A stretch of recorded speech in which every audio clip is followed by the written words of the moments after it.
Good afternoon.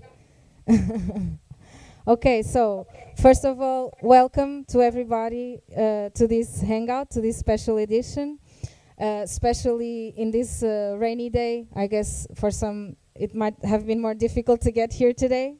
So before we start, I wanted to tell you a bit about the conference that Startup Portugal is organizing now, and that will take place in Porto from the 2nd to the 4th of May. It's called SIM Conference, and it's designed to create meaningful relationships between startups, entrepreneurs, and investors. So if you're interested in networking, in knowing more about the Portuguese ecosystem, and if you're looking for investment, this might be the right place to be. We recently confirmed several great speakers in our conference. The latest one was Tim Ferriss from the 4-Hour Workweek. So if you're interested in networking with these speakers, please go to simconf.com and register. Okay? So, before the subject that brings us here today is to the next level, so we'll be talking about the future of gaming. And today in our panel we will have Luís Silva, President of Porto Tech Hub in Porto, and Jefferson Valadares, President of APVP, the Association of Portuguese Video Game Producers, Marcus Holmstrom, CEO at The Gang.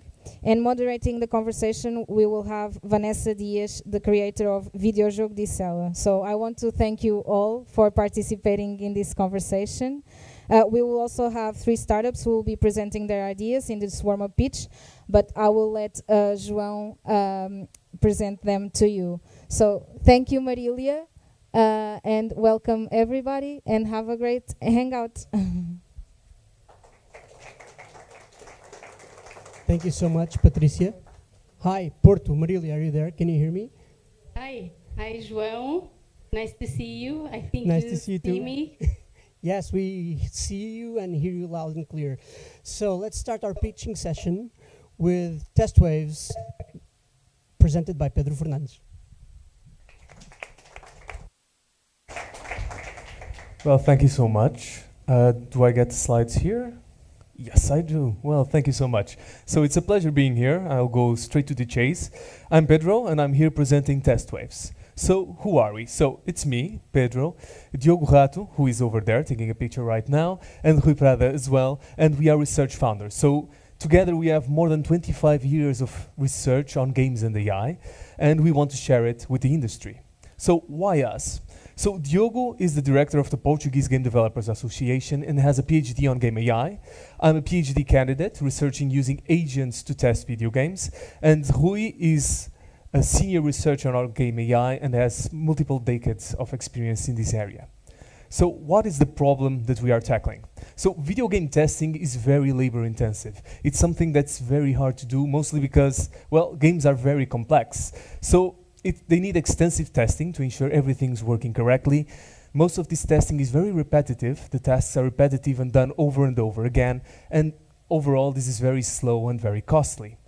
So this is what currently happens today. So you have a game, it has a few features that were developed, and you have a human that needs to spend time testing these features and makes a report. As the game evolves, more features are added, that person has to spend more time, or you need to hire more people that need to spend even more time testing all of these features.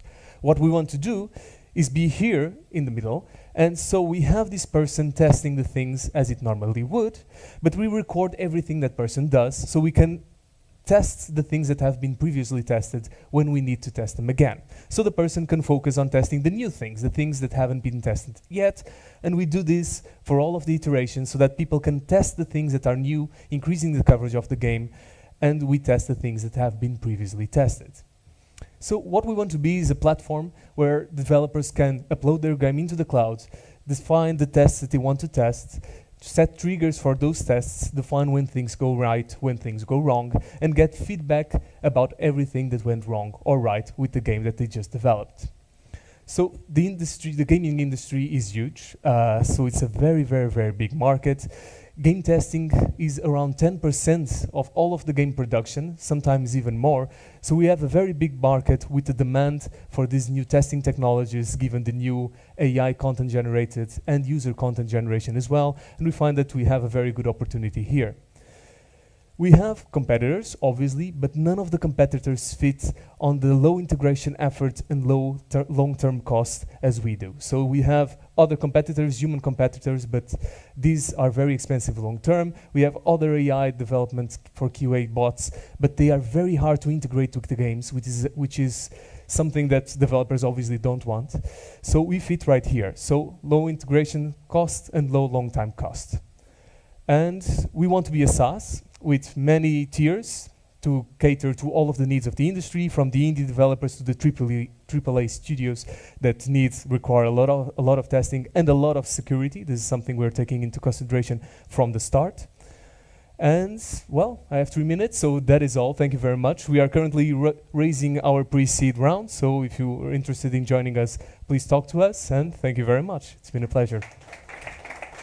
Thank you so much, Pedro. Thank you. Now, is this working? Yeah, I think it is. Now, let's call to the stage Ms. Isida Carpuzzi, did I spell it correctly? To present us the Carbon Games.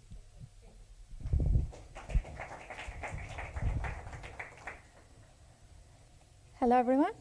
Great, you can hear me. I'll just wait for my slides. Hello, Porto.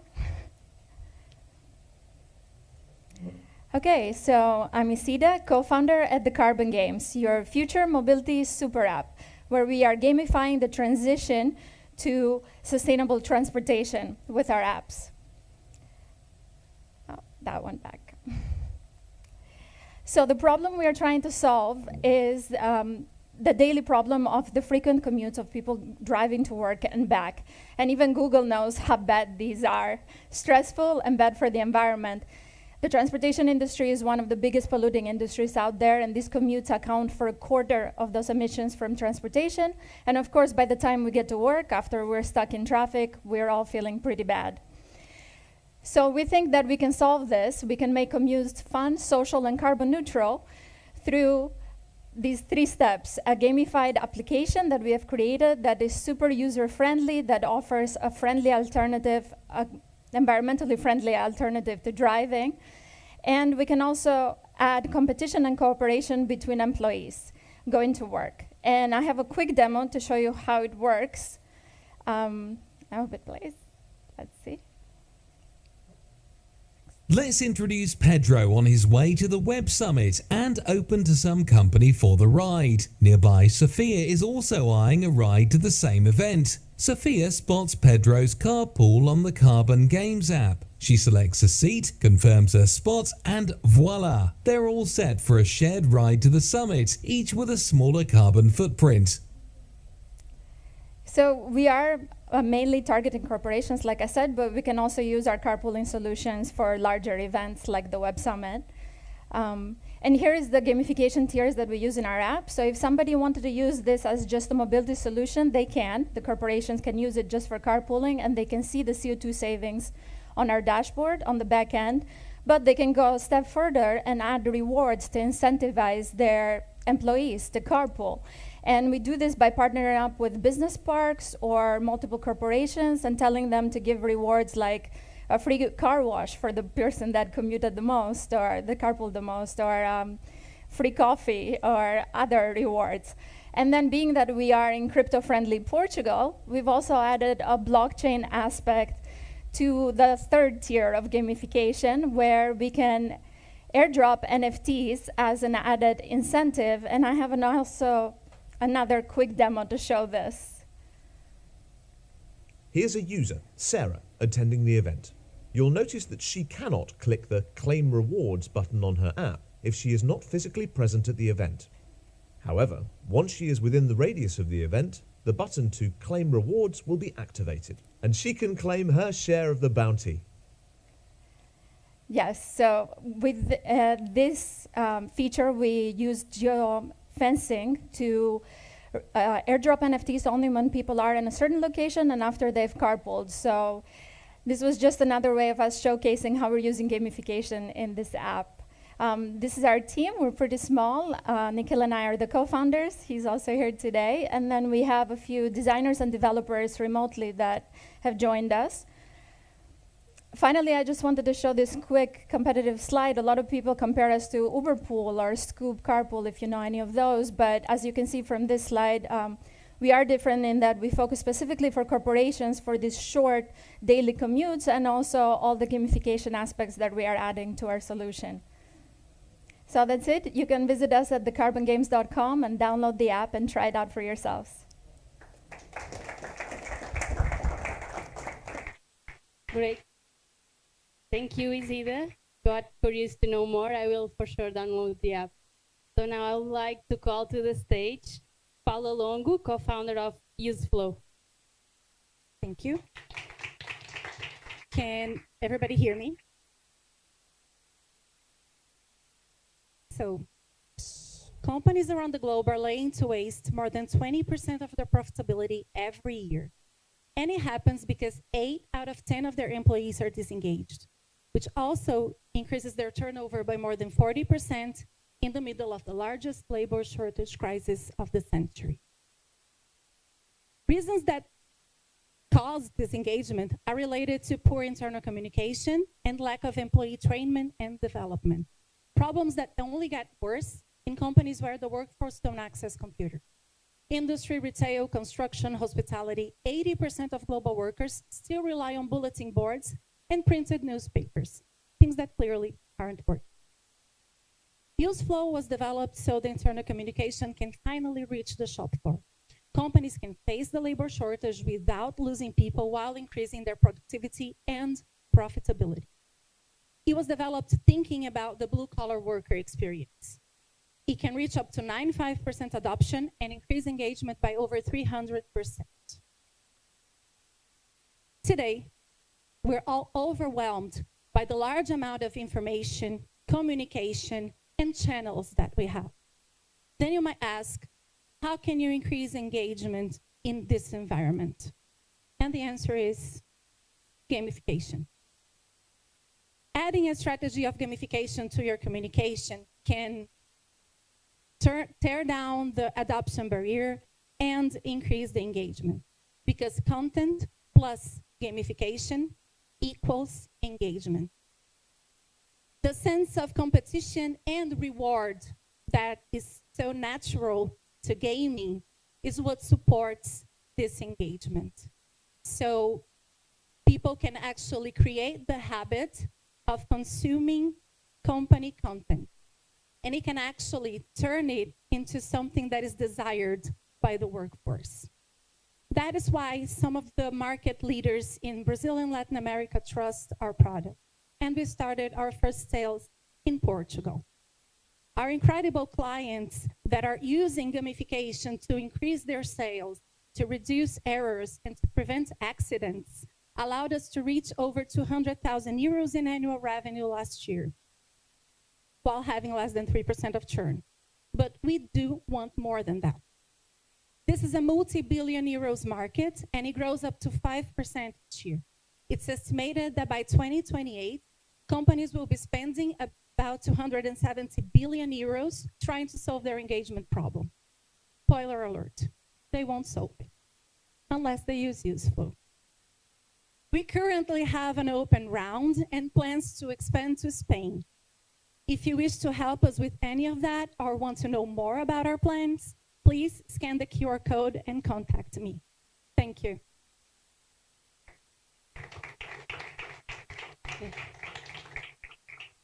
Do we have Lisbon on the screen? So now I would like to thank all the founders and co-founders that just did the pitch. So we'll wrap up this session now and start our discussion panel. And start that discussion, I would like to call Luis Silva, President of Porto Tech Hub. And now yes, please, thank you. Now João in Lisbon, I think he will call the rest of the panelists. Yes, exactly. Thank you, Marilia. Now, please welcome Jefferson Valadares, President of the Portuguese Video Games Producer Association. I think I said it correctly. Marcus Holstrom, CEO of The Gang, and Vanessa Dias, our moderator, creator of videojogo Disse Ela.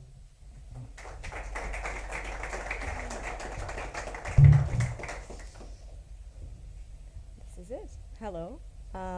Hello, Luis, over there in Porto. We'll make sure to bridge the gap between us, and tech is helping us do just so.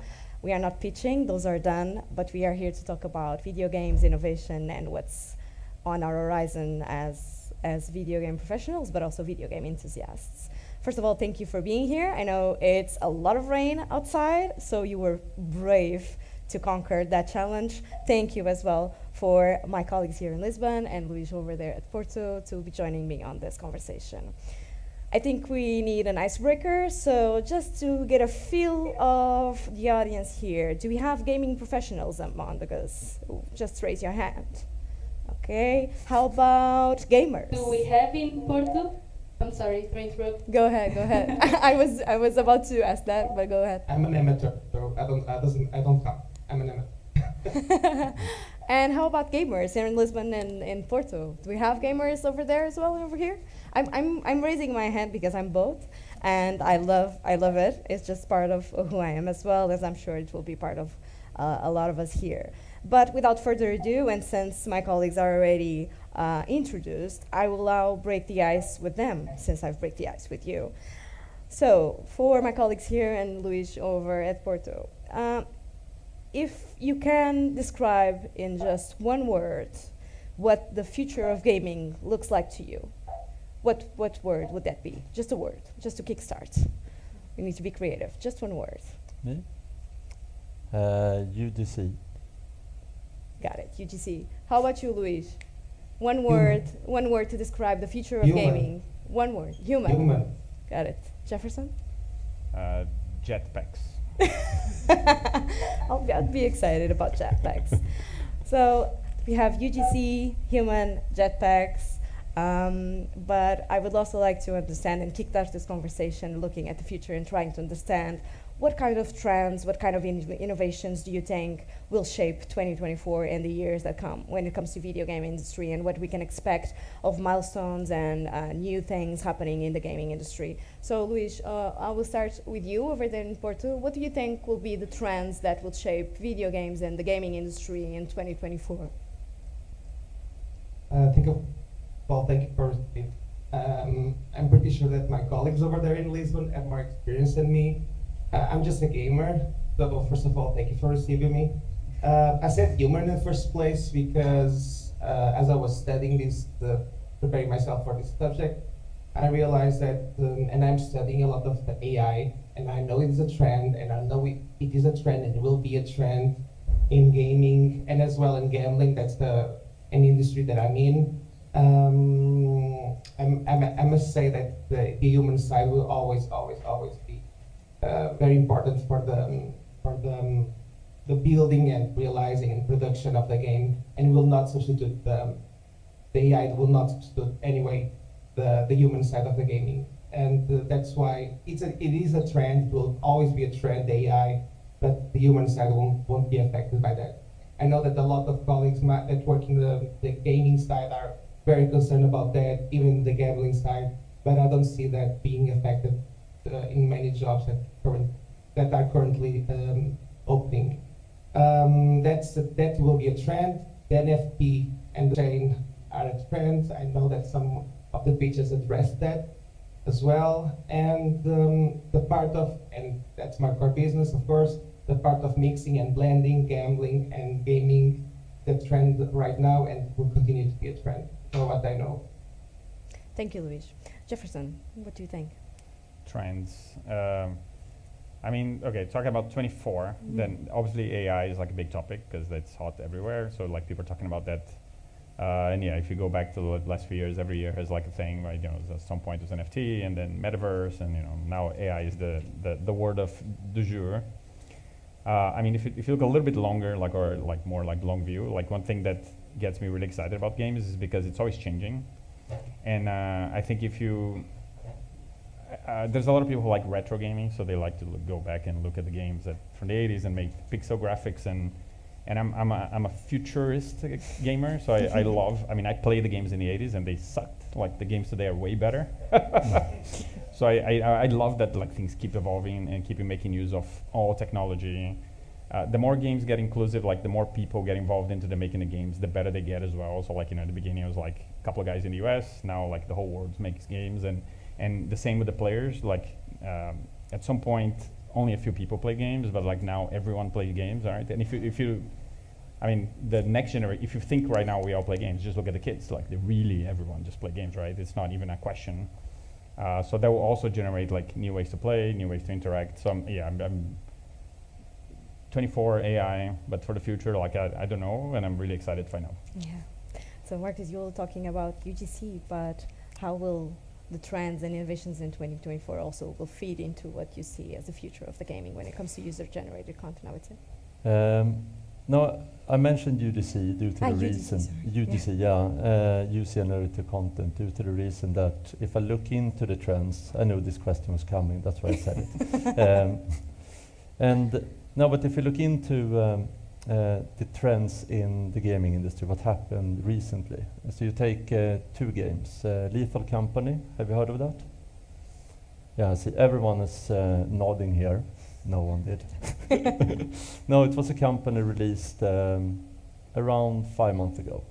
They sold between 10 to 15 million copies in Q4 for $10 per piece. They were built by one guy. So only one person coming from Roblox. So we actually took a UGC game, transferred it completely into Steam, and totally won over every AAA studio during Q4. Then you had Palworld. People heard about that one, I guess. A very similar story, very small team, doing the same thing. This scares the traditional gaming companies a lot. Because now smaller teams come. You talked about technology, I fully agree. AI technology and all the possibilities for smaller team are coming into play.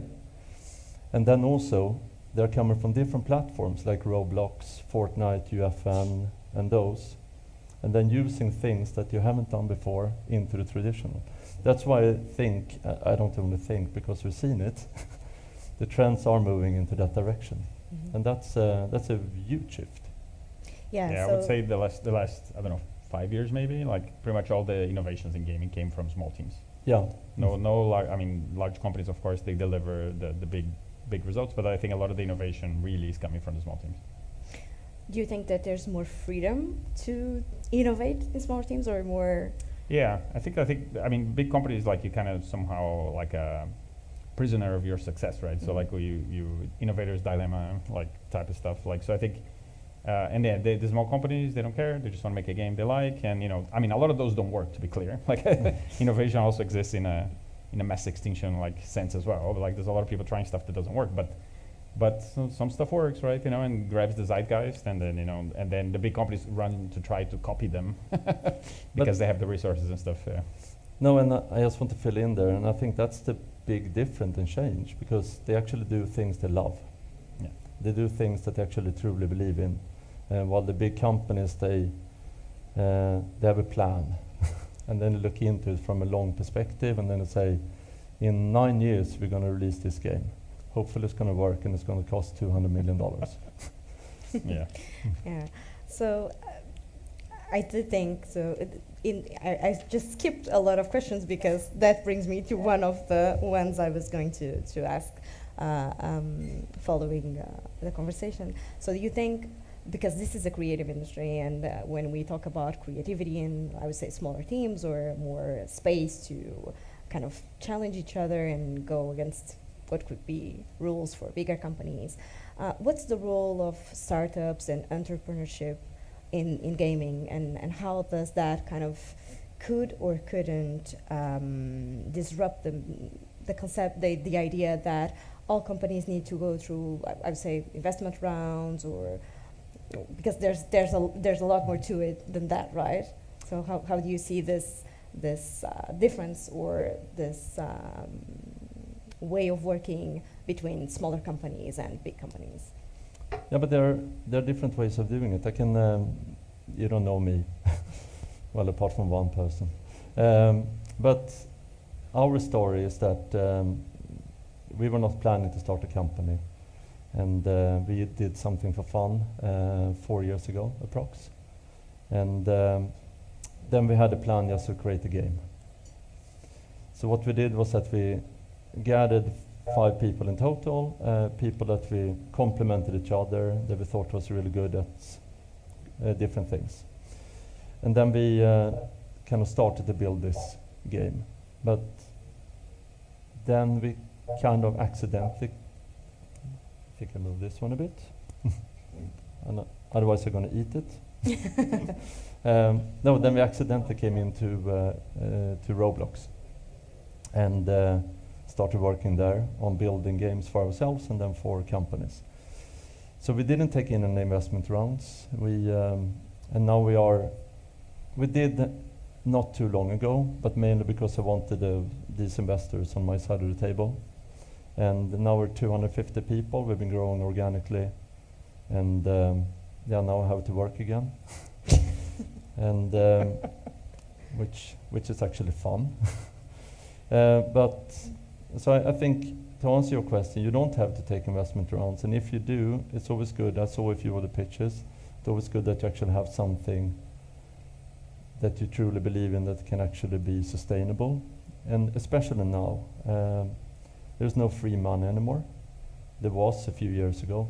Now it's way more difficult. Now you have to have a sustainable business model. You have to actually have something that is bringing in money, and I would probably test it and get a few clients, and then it's easier to get investments as well, rather than doing it opposite, showing something cool, because then very few are going to come in. Which I actually think is good, I have to say that. I think that's better, because there were too many companies that got money a few years ago that shouldn't have had money. Yeah, for sure. So, yeah. People are going to hate me. It's usually like that. So. Yeah, but I mean, you're absolutely right. Like the pandemic obviously hit a lot of industries, but gaming actually went up. Like I remember, my own startup at the time, all of our numbers went up 20%. We did nothing. Like the world went home, and then like our numbers went up. So that meant that a lot of people invested in games that didn't invest in games before. So we had this influx of people who did not know games and wanted to put money, and then people who did not know games and got money to make games. And I mean, I guess a lot of it didn't work. So it was probably not, like I said, maybe not the best thing. But yeah, for investment, I mean, the thing I like to tell people is like the source of your money affects your like trajectory. So like if you get money from a VC, then there's going to be some expectations and some types of pressure, and you're going to have to like do certain things that maybe you don't want to, but it's part of the cost of getting the money. If you get money from, I don't know, there's like government funding in many places in Europe, for example, Creative Europe. All right, I mean, you can get some kind of funding, and then that also has some strings. You can put your own money, but then like there's also that personal cost, right, of like not having a salary or so I think you got to figure out like it's important that people understand like where they want to go to, and then try to choose the thing that makes sense. And I'm saying this in an ideal way, ideal world, because as an entrepreneur, I know very well that no plan works like all the time. So like you got to be scrappy and figure it out. But I think it's very important that you know where you want to end up, and I think that will help you make the best choices. And sometimes there's a scene in one of my favorite scenes of that Silicon Valley, the HBO show. I don't know if you guys like watch it, but sometimes it feels too close to reality. And like there's a scene where he's talking to a company that exploded because they raised like too much money, and then the guy meets him in the bar and like, so I always wanted to ask like, why did you get the money? And the guy was like, I could have said no.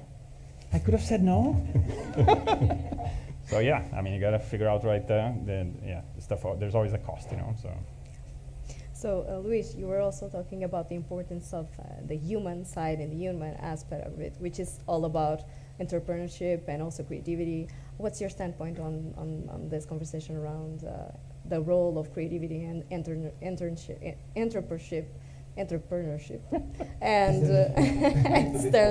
and startups when it comes to even in Portuguese. Yeah, it is. Well, if we look back in Porto, for example, years ago, 20 years, 8 years, let's say, in ecosystem, it was totally different. You can say that we can look at event even now. We didn't have kind of event in the past, let's say, like 6 years ago. We have now the City Hall here. We have now the Association of Sport Technology here. We have a lot of people here physically. We didn't have this kind of events. So that means that the mindset for this kind of events, in the partnership mindset is kind of changing right now. So it's very good, very good. I think that, I don't know the ecosystem in Lisbon, but I can say that in the north we have a lot of initiative because by ourselves, we did a lot for the ecosystem. Meaning by that, we create the game dev community that has a lot of events each month, at least 100 members, active members, let's say. We receive them a lot of times in FAMAC, for example. They did a lot of birthdays there.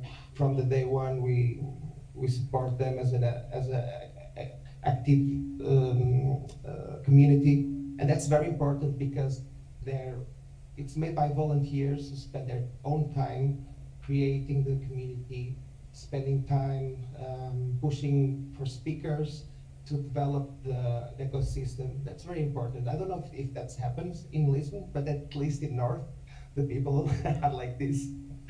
And that's why we have the City Hall right now seated in front of this kind of events. Because in the past, our mothers and our fathers will say, the games are only to spend time. You'll never earn money with that. And nowadays we can say for sure that even in Portugal, we have not a lot, but some companies already that survive by making games. And even outside of the Portugal companies, in Portugal system, we have Saber Interactive, for example. It is one of the main companies in Porto that is creating a lot of games, AAA games, for example, which is very important. So, I mean, we have a lot of game jams made by volunteers, some even made by companies like, I have to say again, by mine, because I'm representing a company here as well. Entrepreneurship is very important, but at least in Porto, I have to say that people, and of course the human side, and that's why I said that in the first place, means a lot to me, because people spend their free time doing this kind of activities just because they wanted to develop the ecosystem by themselves. And that's the most important thing, and that's why the north part of the city, the north part of the country is so at least developed right now regarding this kind of business.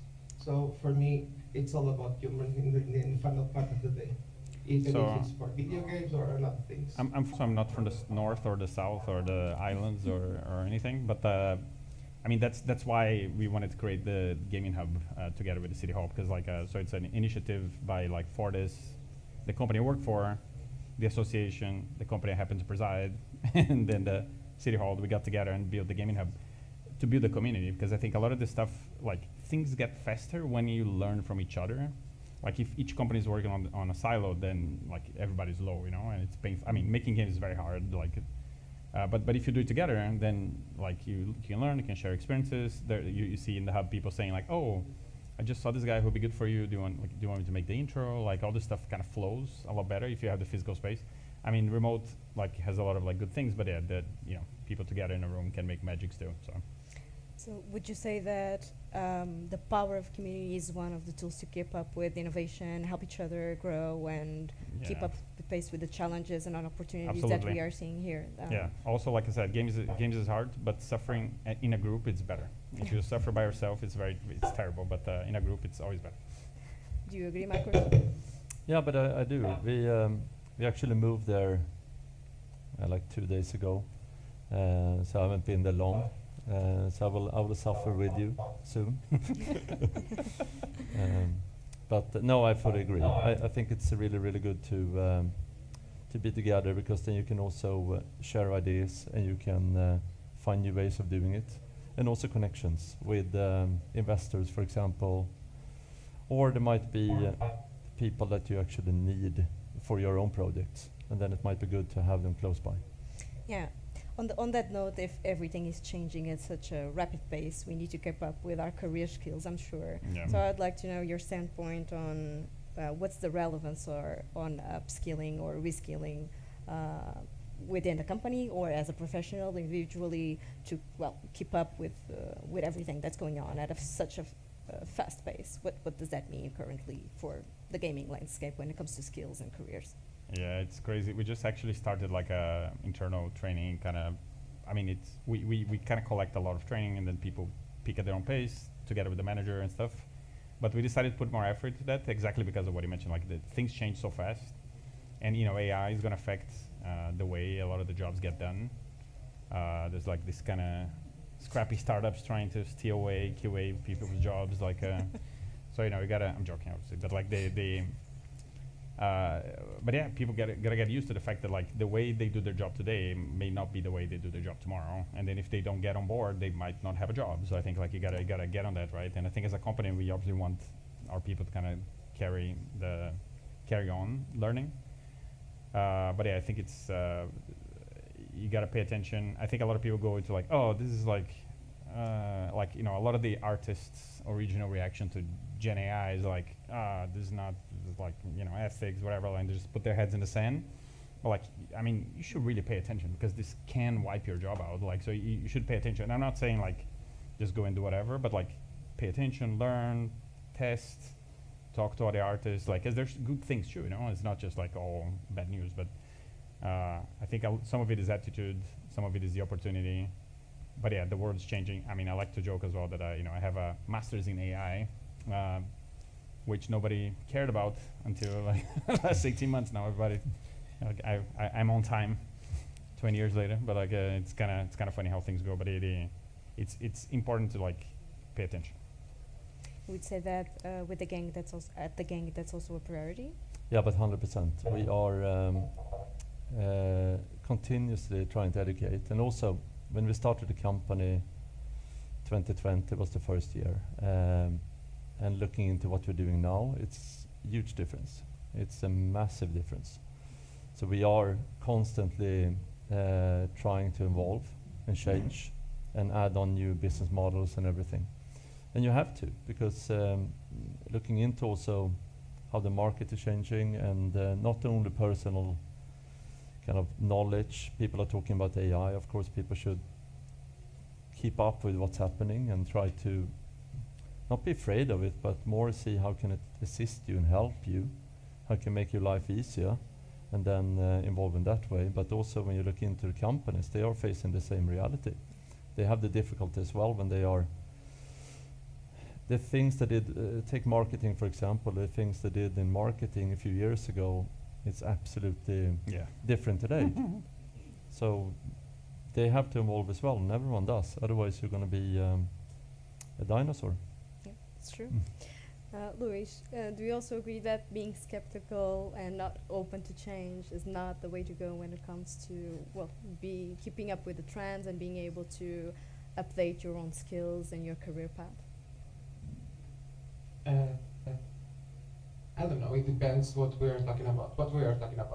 Well, we were talking mainly AI, but it's a question of trying to understand if upskilling and reskilling is one of the key points we need to be doing in order to keep up with innovations in the gaming industry. Well, I'm always studying new things, so of course I'm all about reskilling and skilling, and I'm always motivating the other ones to do it. Regarding new trends, I always tend to look at them cautious. When we talk about the AI for the first time, like 2 years ago, when we heard that concept for the first time in the newspapers, I have to say that when I look at that, I thought to myself, maybe it's a new buzzword like the other ones that we tend to use for a long time and then disappeared and then nothing happened. and then we tend to use another one. So sometimes I tend to look at things cautious because, in tech, sometimes appears something and then it disappears again and then appears some new thing, and we tend to look at things like it's a new innovation, and then no one does or opens the door without the key anymore. It's a new trend, a new trend, a new trend. Regarding AI, of course, we already understood that for a long time that it's not the trend, it's here to stay, so we have to learn much possible as we can. So, but there's also some other stuff that we should learn in order to get on track. Maybe in Lisbon, that the ecosystem is bigger than ours. You guys could learn. You guys could share more knowledge to us, because sometimes what I feel here in Porto is that the ecosystem, as it's not so big, we tend to maybe not to share so much or not to get so much information as we could be learning, or we could be getting. So I think that to get the ecosystem more balanced, I would say that to get more upskill, to get more reskilling, of course, and to get more trends and to get more information and communication, maybe to get more information from your side will be good for us in our city, for example. Yeah, I think, the association, we have a lot of the members in Porto, so we do, there's a natural sharing of stuff going on, but I agree that it could be better, and I think we try to do more with the meets that happen every month. You made a really good point about the marketing. You guys receive a lot of information from abroad in first hand. Yeah, but you guys also have Saber there, who is also like playing in the big game. So I think, we can all learn from each other. It's not just like one way, but I was saying like the marketing point, because if you think about games in the beginning, like it was like you'd go to a bar and then you put a coin, and that's how the game worked. And then just on the business model side, then you got advertised like in a bar, like with a light thing, and that was marketing for games that back then. And then it became CDs and DVDs and then like UA, and then you're doing marketing on Facebook and everything's great, and then Apple changes the thing, and then everybody has to learn again, and influencers, like just one area of games, because games like multidisciplinary, right? Like to be good at this, you got to be good at like engineering, art, design, marketing, business, testing. You got to be good at like so many things to be successful. So I think like everybody needs to pay attention. It's not just like the developer or the artist, like the marketer, the CEO. Everybody needs to be paying attention, because it's changing all the time, which is the thing that makes it so exciting. Yeah. That's what I love anyway. Especially because I would say that also teams are more and more diverse, and people are working together across departments trying to deliver the product together. So I do understand. On that note, and the marketing, we've seen that brands have been reaching out more and more into the gaming environment and seeing games as an additional way of brand activation, brand engagement, and reaching audiences through another medium. Do you want to talk to us a little bit about that? Because I know that you do a lot of that at the game, but also trying to understand if, since we are talking about trends, innovations, and the future, if you think that a tech like VR, AI, or even AR would be responsible to help deliver more tailored experiences or more personalized experience when it comes to each and every one of the users that will interact with a brand, for example. Yeah, no, I would love to. We are working mainly in Roblox, and the reason why we do it is because Roblox is the biggest. Share some numbers, they have around 300 million unique people every month, 70 million every day. Way bigger than in terms of hourly spend or than most of the social platforms. That's why we focus there. And then that's also why a lot of brands want to focus there, because you reach... It's where people are. Yeah, you reach people between 7 years to 25 approx. And we work with, we build worlds there, we build games there for them. We worked with, to mention a few, some I cannot mention, of course, but McLaren Formula 1, Spotify, Amazon, FIFA, the football organization, a lot of sports actually, NHL, 3 of the 4 Grand Slams, Wimbledon, US Open, Australian, and so forth, and quite many. And they do it for several reasons. They want to, of course, reach a new audience, target audience, but they also want to learn and see how can their product fit with the new audience. If you take, for example, Gucci, a high fashion brand, worked for them and then we released a lot of new collections. And that was mainly to see kind of what do the actually new audiences, the buyers not today but tomorrow, think about it. Do they like it? Because they're going to put it on their own avatar and then they can measure how much are they actually using it. And then they see in reality how it actually fits with the target audience that's coming tomorrow. And also plant a seed of saying, this might be interesting for you when you're older. Vans, we did a different thing, which is super, super interesting, I think.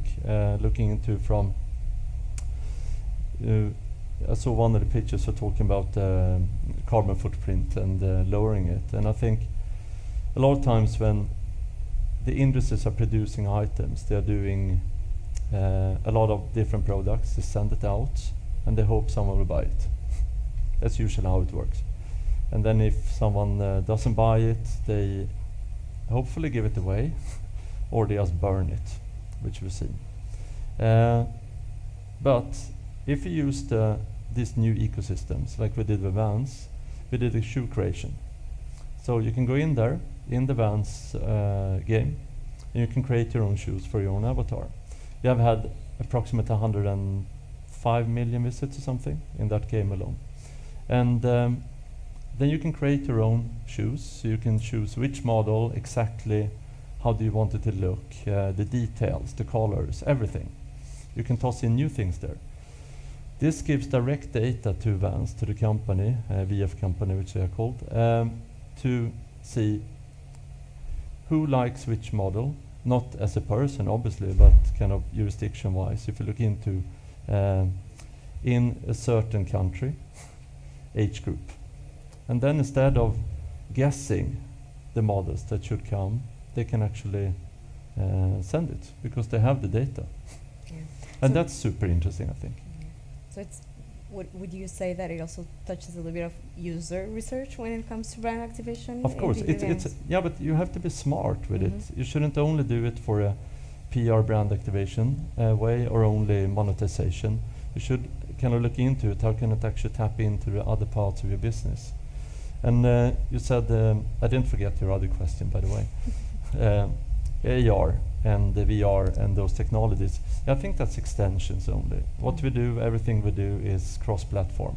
So you can use VR for all our experiences. You can do, actually a lot of them are terrible in VR, but you can. You can also use them on mobile, console, and PC. But we have some that are really, really good on VR. You take the Nerf, for example, the foam guns, so Nerf Strike we have there. But I think I tend to look at technologies as secondary and look into the user case and why primary. I want to see kind of what problem does it solve, and then you can add technology. You can use kind of a VR headset from Meta or from Apple or whatever, but it needs to solve something. There needs to be reason. But then, of course, you can gamify it. We did with the Premier League. We did an AR solution where you're running around and then you're trying to find. It was like a Pokemon Go type of game. So you run around and then you could find the different trophies, and then if you found all of them, you could win tickets to Premier League games. So it's kind of. I think you have to be creative in ways. Jefferson, do you also think that brand activation in video games is a way of bringing new players or finding if the existing ones will match for the brand? It's a good question. I mean, like,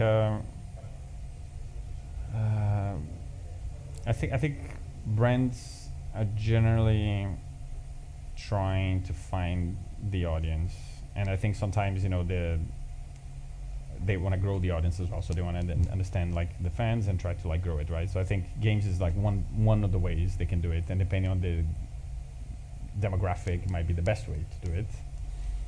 Yeah, so I think it's like a natural path.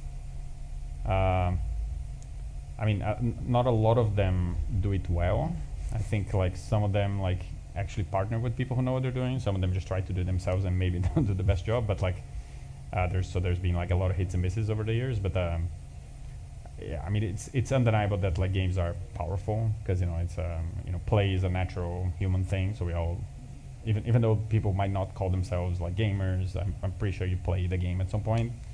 Everybody plays. It's like human nature. It's part of society. So I think so for that reason, we'll always be powerful as a way to kind of engage people. But yeah, it's about like how well you use it and what you use it for. And yeah. Would you say that it also has? Would you both say that it also has a kind of aspirational aspect to it? So, for example, I can then interact with a brand that, in real life, I wouldn't, or when it comes to fashion, for example, which is a big one nowadays in the metaverse, try something on or wear something on a character that I would be able to afford in real life. Do you think that that's also a positive point for brands, or is something that it kind of happens but it's not the main goal? No, I see it every day that they are interacting with brands that they maybe cannot afford, but would never ever buy in real life otherwise. Same for me. If you look into my avatar versus how I look, yeah, it's very different most of the days. I have wings and stuff, and I don't now. But no, so I think, but it's a first step for them to kind of explore new audiences and see what, and you can do crazy things with it. So I think that's definitely. But then also with all new areas, because this is a new area, gaming is not new, obviously. But if you look into brands in a gaming environment, it's fairly new. It's been tried in a few times, but it's been very clunky. It's been very bad. But it's the same thing if you look into other industries. You look into Facebook advertising in the beginning, it was absolutely awful. Look into traditional, I come from traditional marketing. I started my first marketing company in 97. The marketing in 97 online was absolutely terrible. And look into brand activations in movies back in the days. The same thing there. It's hilarious when you see it today, but that's kind of is evolving. I agree. Luis, you were talking about our moms having doubts about if video games would be a good future for us. Do you think that this kind of trends and initiatives like brands going into the gaming universe and using video games as also a means to reach audiences, do you think that in some way brings a new perspective to what people think about video games in that matter of it being a job and also a serious medium when it comes to creativity? It can be seen as an art. What's your stance on it? Well, I think nowadays it's considered an art already for everyone, even for our fathers from our generation already believe in that. They already perceive this as art / an industry because they already see the competitions giving money to the players. They already see the industry that is behind, and they already see the money that we spend on the PlayStation 5. So that is half of our salary. So they already understand that give some money to at least someone. So of course they already understand that it's a profitable market. Besides that, I'm not sure if everyone understood already the complexity that demands this industry. My colleagues were talking about testing a game, producing a game, the music that requires the game, the complexity of the music. We can see that in the game jam, and I think it's the best way for a person that is not from this area, like me, for example, to understand the complexity that takes and demands to produce a game, and the art that requires to produce a game. At least in 72 hours, you can see exactly the pressure that requires to do a simple game.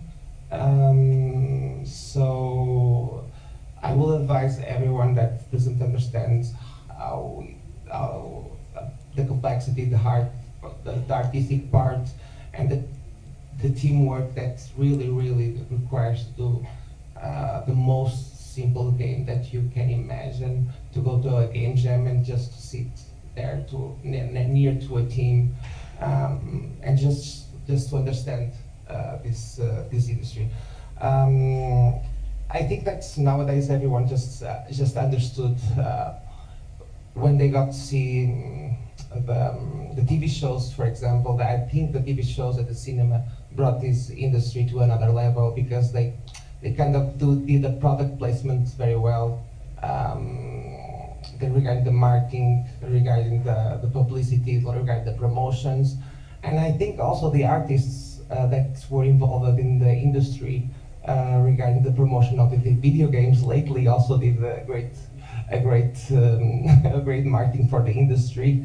I won't say names, but I saw a lot of games in the game jams regarding a new that were made in a celebration of artists that everyone knows that is blonde, and they call themselves Swifties. So the last game jams that I went, a lot of games were created in celebration of Taylor Swift, for example. So I can joke about that all the time.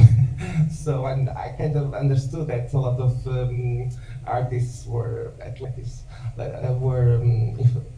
got some influence and influenced others to understand this industry. So I think it's in the better stage, at least, that it was 8 years ago, and it will grow up a lot. You can see the market share; it's growing a lot, grow a lot. These late years. Yeah, I mean, this is like a societal and generational issue too, right? So like when we grew up, TV was a thing. Nobody talked about like, oh, TV. I mean, but 8 years ago, people were talking about, oh, TV is gonna make people dumb, and I mean, maybe they were right at some of the stuff, but like, 100%. I think games is the same. Like the conversation. I mean, I had my parents thinking that I was wasting my life, like, but now they know. Now they've been corrected, so it's fine. But like, but this happens still. I think it happens less in some cultures, like for instance in Korea, where people like it's okay to go play a game, so people like have a drink and then go play a game, and it's fine, right? But in the West, people are like, oh, it's a kids thing, or certain age groups like might not really get it, but it's fine. Those people are gonna die, and then the young kids are gonna take over, and it's gonna be fine. So just sit around tight. In 50 years, it's gonna be solved. But like, because you see the kids don't care. Like and that's why they want to express their love for music. They use games. They want to like, whereas before maybe people would go try to do a movie. Now they want to make a game. Like that's I guess so far it's the best medium because it's the most interactive. Like you can be a part of it, and with UGC it just takes it to another level. You can make it without being a professional. So I think those things like just make it way more engaging. Yeah. We were talking about Portugal and trying to understand how community is important, sharing information between the north of the country, between all of us. Would you say at this point that when it comes to the local industry, the local gaming industry in Portugal, are we unlocking our potential, or do we still need? No, I think so. I moved to Portugal 6 years ago. It was an educated decision. I was living in San Francisco at the time. I wanted to start a company again. I had a company originally in Brazil, like a couple of companies, and then I wanted to start a game company but I knew I didn't want to do it in San Francisco. It was like kind of expensive and crazy. So I did some research in Europe. I looked at several cities, ended up here. So I moved here, and I started meeting the companies, and I realized that the potential is like actually pretty good. Like there's like good schools. There's a lot of people with talent. People speak English and they're plugged into the cultures, and there's a lot of like really good things. But as with like any small market, like you don't usually get exposed to the business side, so you don't learn how to make money. You don't learn how to pay attention to the customer. There's a lot of things you don't do. So a lot of it was like, oh, I want to make my own game, and then people go and make like some crazy game, and and some of them work, some of them don't, and it's fine. But I think more and more. When I got here, there was a hunger for the community to kind of connect, and I think so we did that. I mean, that was the thing that made us start the association. Association is not like this magical thing. It's a group of companies. Like it's a group of companies that got together and they want to improve the ecosystem. That's why they got together. And from the beginning,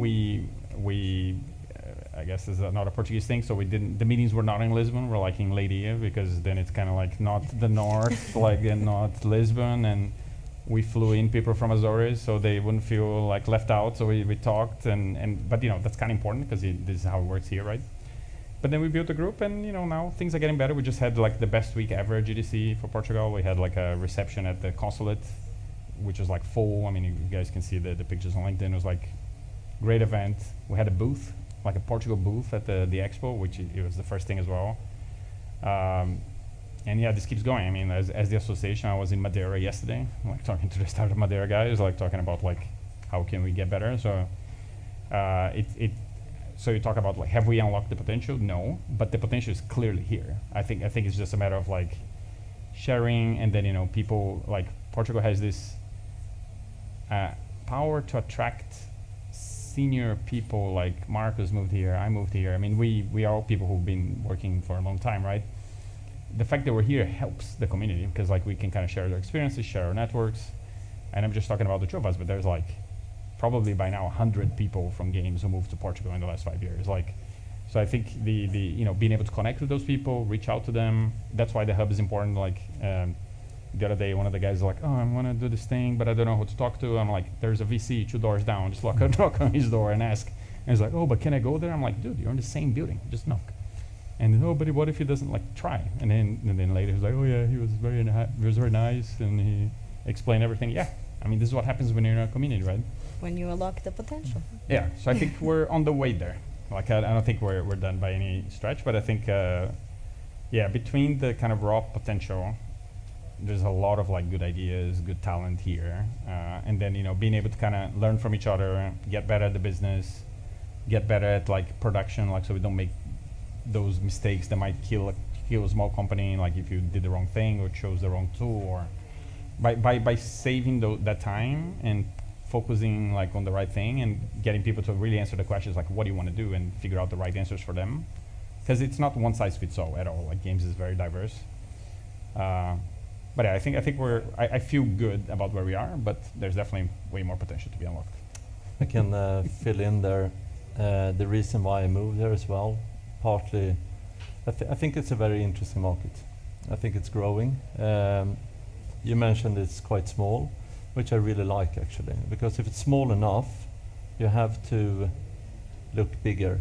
You have to look outside, because you can't really become really big or do something great only with the small market. So you have to kind of look at it internationally but test it locally, and I think that's interesting. The second thing, we're not very big here. I think we're around 45 employees now or something in Portugal, but growing. But we are also employing people now from internationally, because there's a lot of people internationally coming here as well, and I think that's really good for the ecosystem as well. A lot of learnings, a lot of knowledge is coming in. And then I haven't been there long. I've been there for 2 years almost, in 1 month. So and I do not speak Portuguese yet. I knew it was coming. So on this positive note, I would say that the future of gaming is also about unlocking potential. We still have some time, so I would like to open the discussion to you. Does anyone have questions so we can keep the conversation going?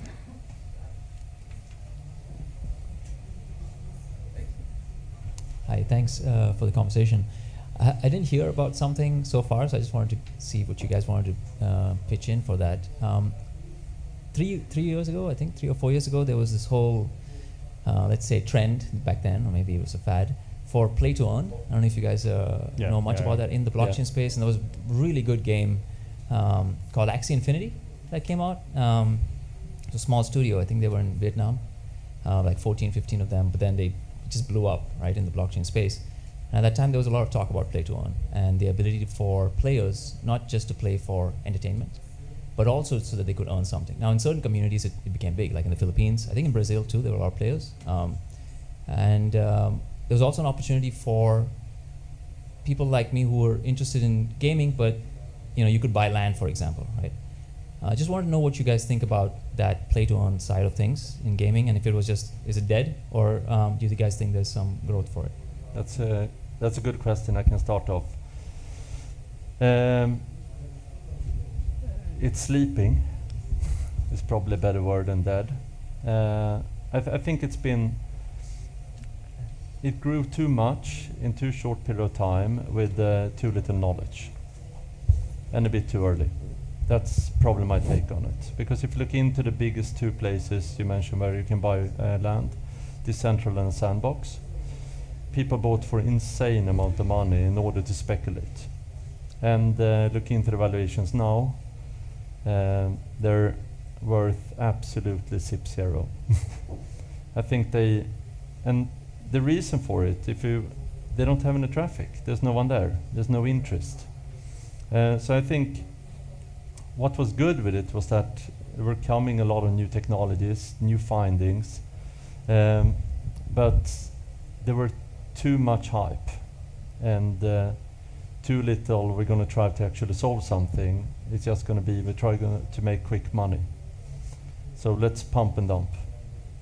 And what I think will happen instead is that you are going to see now, which I love that things implode, that things die, because then you're going to grow up something that might be sustainable, that's actually going to be real. And I think that's what's going to happen. So you're going to see technologies coming from that era because it fast forwarded a lot of things. You're going to see, I was in Dubai recently as well, for example, and I met with an art gallery there, focusing a lot on NFTs before, entirely.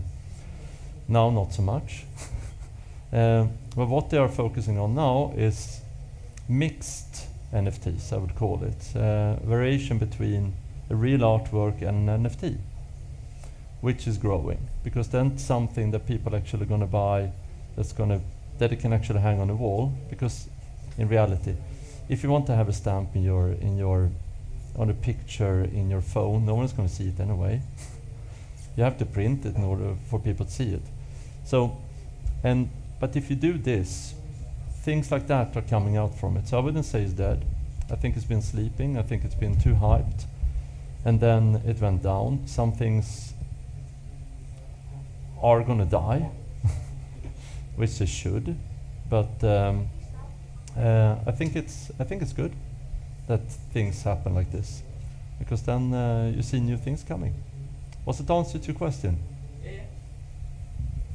Anything to add? I have my company and the association I represent have nothing to say on this matter, and I can say my personal opinion if you buy me a beer. Luis, do we have questions over there? Sorry, do we have questions? Yes, those. Okay. It's late and it's raining in Portugal. Oh, here as well. Hello, can you guys hear me? Yes. Hey there. I was wondering about one topic that is very not very spoken about from an outsider perspective, which are regarding publishers. So I was wondering, what's your perspective on how is the publisher scene in Portugal, and how important are they to the success of smaller indie studios? Interesting. Portugal. I can talk publishers in general, because I think a lot of the people here, if they work with a publisher, they might work with like an international publisher. It's not like you don't have to just work with publishers in Portugal. I think the traditional model is like developer makes a game, sends it over the wall, publisher picks up the game, and then sells it to consumer. Like, this is the traditional model, right? Like how things started. But more and more, like, everybody can publish their own games, which a lot of people do. And I think there's a spectrum of publishers today. Like before, it was like very one size fits all. Like the publisher would give you the license to work with the platform, they would give you the money to make the game, they might give you the hardware, like there's a lot of things they would give you so you could kind of finish the project. But today, like, you have publishers who will give you everything, from publishers who will give you nothing and just help you with the marketing, maybe just help you with like influencers, maybe just help you with.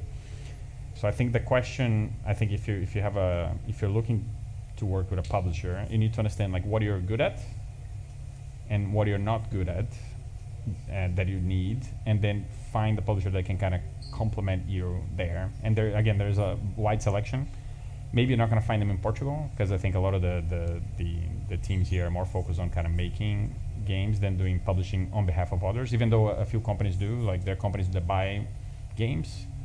There's companies that help you publish your game here in Portugal.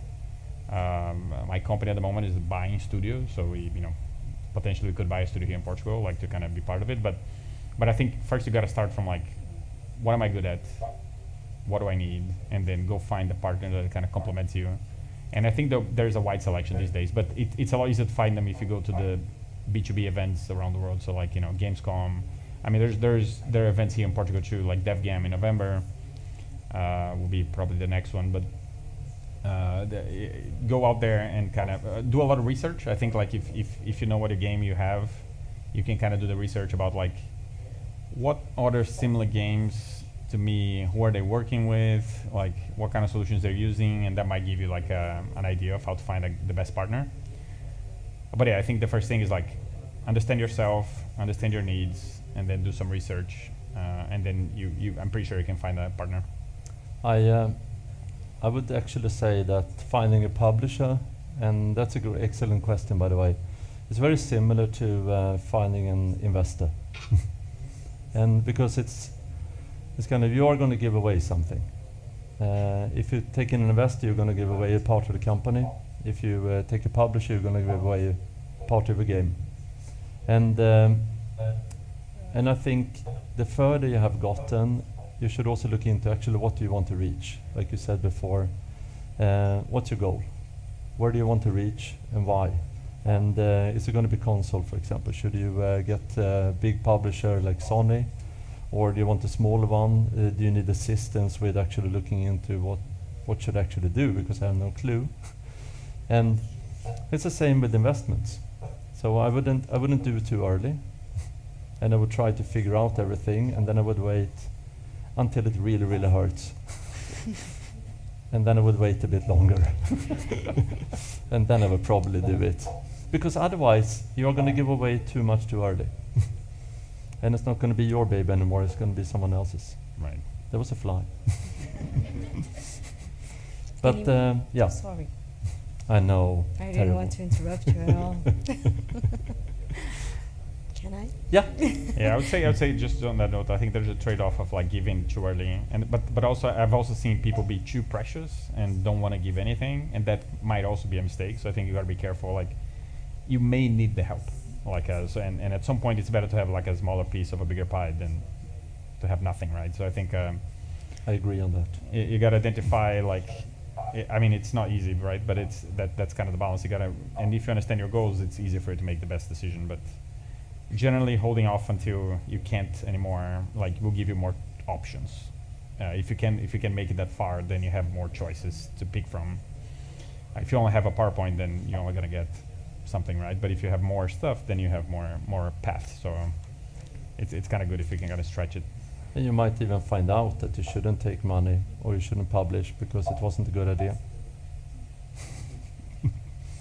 Yep, and I think this is when we wrap it up. Thank you, Marcos. Thank you, Jefferson. Thank you, Luis, over there as well. Thank you to all here and all over at the Porto. I do understand that the weather is not giving us truths, but we are stronger than that. This was an amazing conversation. 2024 and the next years have a lot of surprises and amazing things for the gaming industry and for all of us. So let's wait for that and enjoy the ride. Thank you so much.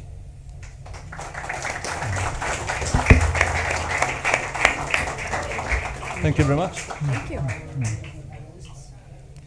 hope everything is well there in Porto. Just to wrap this up, we would like to thank Portuguese. No, we cannot hear you. Can you hear me now? Yeah, we can now. Okay, Thank so you. I was going to wrap up. Thank you to our panelists once again. Thanks to the Associação Portuguesa de Produtores de Videojogos and to the Startup Lisboa Gaming Hub for the help with setting up this session. And also to our partners who make all of this possible here in Lisboa Ferroviário and UPTech in Porto.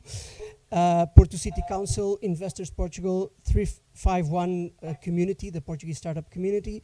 And also thank you to Sograp and Superboc, who are the sponsors to our networking moment over there.